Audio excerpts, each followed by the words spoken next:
السلام علیکم ورحمۃ اللہ تعالی وبرکاتہ۔ امید کرتا ہوں آپ تمامی احباب بخیر ہوں گے۔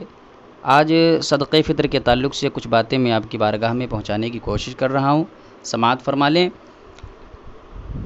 دیکھیے، ایک حدیث میں اللہ کے نبی صلی اللہ تعالیٰ علیہ وسلم نے ارشاد فرمایا کہ بندے کا روزہ آسمان و زمین کے درمیان معلق رہتا ہے جب تک کہ وہ صدقہ فطر نہ ادا کریں۔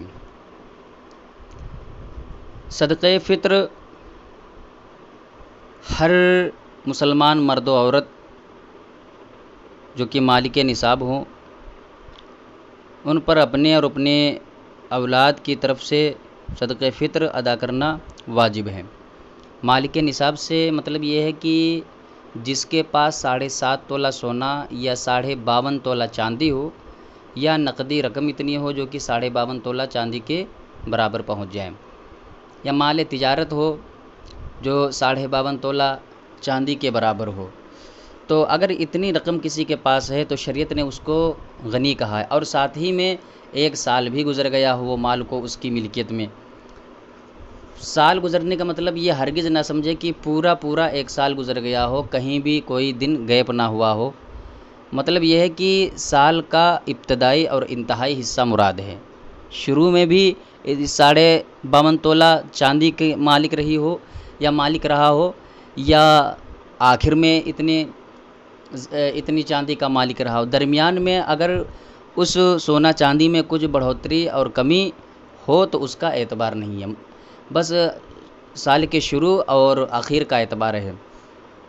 تو اگر اتنا سونا یا اتنی چاندی کا اگر کوئی مالک ہے تو پھر شریعت نے اس کو غنی کہا ہے، اب اس پر زکوٰۃ اور صدقہ فطر ادا کرنا واجب ہے۔ صدقہ فطر دیکھیے، نماز عید کے دن صبح صادق طلوع ہوتے ہی صدقہ فطر واجب ہو جاتا ہے، اور نماز عید سے پہلے آپ حضرات صدقہ فطر ضرور ادا کریں، کیونکہ وہی مسنون طریقہ ہے۔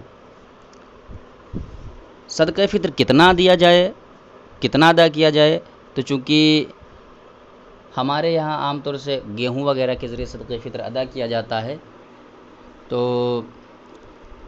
آپ گیہوں وغیرہ کے ذریعے ادا کریں 2 کلو 45 گرام، ایک آدمی یا ایک شخص کے ذمے اتنا صدقہ فطر ادا کرنا واجب ہے۔ صدقہ فطر دیا کس کو جائے، تو اس کے بارے میں صاحب بہار شریعت علیہ رحمہ نے کچھ لوگوں کا شمار کیا، کچھ لوگوں کو بتایا ہے مصارف زکوٰۃ۔ تو ان میں سب سے پہلے نمبر پہ فقیر آتا ہے، پھر دوسرے نمبر پر مسکین، اور پھر اس کے بعد فقیر اور مسکین، اور پھر کیا ہے غلام، اور اس کے بعد میں غارم، پھر اس کے بعد میں وہ لوگ بھی مصارف زکوٰۃ ہیں جن کی تالیف قلبی مقصود ہو، یعنی جن کے بارے میں آپ کو گمان ہو کہ یہ لوگ اگر ان لوگوں کو کچھ پیسے مل جائیں گے، زکوٰۃ وغیرہ ہم دے دیں گے تو ان سے کیا ہے یہ لوگ اسلام قبول کر لیں گے اور اسلام کی طرف مائل ہوں گے، تو پھر ایسے اشخاص کو بھی زکوٰۃ دی جا سکتی ہے۔ ان کو تالیف قلبی سے تعبیر کیا گیا ہے۔ اور اس کے علاوہ فی سبیل اللہ، اور پھر مسافر۔ اب آج کے دور میں یہ جو اتنے بتائے گئے ہیں مصارف زکوٰۃ، آپ ان میں سے کسی کو بھی دے سکتے ہیں۔ اب رہا یہ کہ فقیر کسے کہتے ہیں، مسکین کسے کہتے ہیں، غارم کسے کہتے ہیں، اور غلام کسے کہیں، کون سا غلام مراد ہے، تو اس کی تفصیل آپ بہار شریعت حصہ پنجم میں ملاحظہ فرمائیں۔